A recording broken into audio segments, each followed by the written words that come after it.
Hi everyone! In today's lesson, I'm going to show you how to draw a cherry blossom tree using organic lines. So organic lines are these sort of wiggly, wavy, freeform lines. And it's important that when we're drawing something from nature, like a cherry blossom tree, that we're considering and thinking about where we might see organic lines.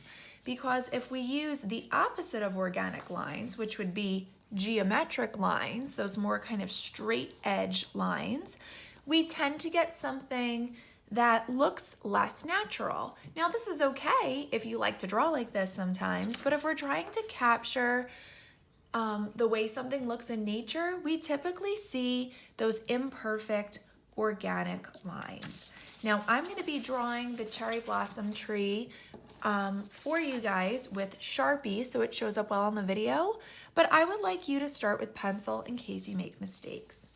So the first thing that we're going to do is we're going to start in the center of the page, and we're going to, from the bottom to the top, sort of just draw two parallel-ish, so they run alongside each other, organic lines going up.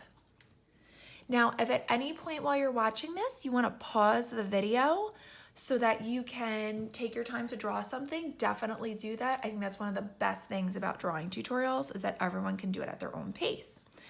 Now we're going to sort of branch out. So we're going to do an organic line that stretches out to here, and then another organic line that stretches out to here.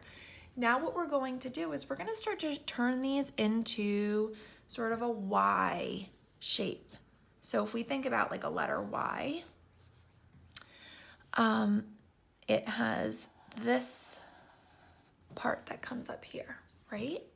And then we want to sort of trace back down to make it a little bit thicker. So we're going to trace back and trace back. So we're going to sort of do the same thing here,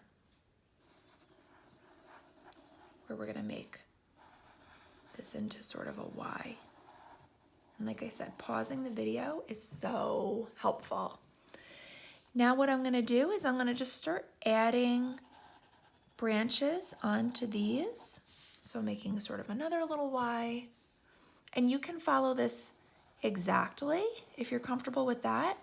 Or if you want to kind of put branches in your own place, that's fine too. Because remember, there are no two trees that are exactly alike. Things in nature that are organic kind of grow their own way, depending on where the sun is, how much food they have. So, you can just kind of follow along with me, but you can always make your own changes. Now I'm going to be adding another large branch that's going to come up, go out, back in, so that I'm creating another Y. And remember, I'm using my organic line. So even though I'm creating a Y type of shape, it's using an organic sort of wiggly line or free form line. Nothing in here is straight. Okay, you're not drawing a house that was built by a person. You're doing something that is from nature. So you're going to have a lot of those organic lines. And then we're going to come down, and then we're going to come back up over here and do sort of another Y shape.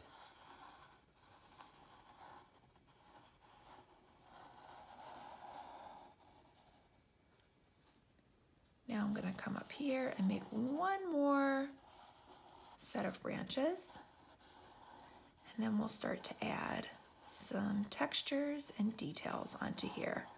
So now I have sort of the base of my tray, and then you can sort of add a few more little organic lines for some little new growth. So as branches grow out from a tree, the new growth, the newer things are smaller because those are the newer things that haven't had as much time to develop. Now I'm going to use some organic lines to sort of do the texture of the bark in the trunk. I can bring it onto some of my larger, thicker branches, but the bark tends to be less textured with the new growth. Now from here, I'm going to start to add my blossoms, and these, I don't want you to, take your time and draw each perfect little flower. What we're going to do instead is we are going to make this a little bit more gestural, which means kind of flowy and just made of organic lines. So I'm just going to sort of go like this. So it's almost like I'm scribbling, but with round lines, okay?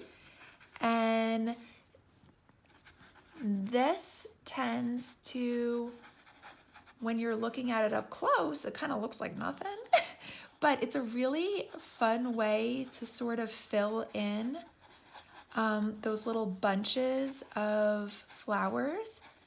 And instead of drawing this as sort of like the lollipop tree style, where we would see someone go like that, because they're so sort of sloppy almost and all over the place, they look a lot more natural than if you were to draw each perfect little flower. Okay, next time you're out for a walk, or if you have any kind of a flower tree in your yard, when you look at it, you'll see it's very, very imperfect the way that they grow.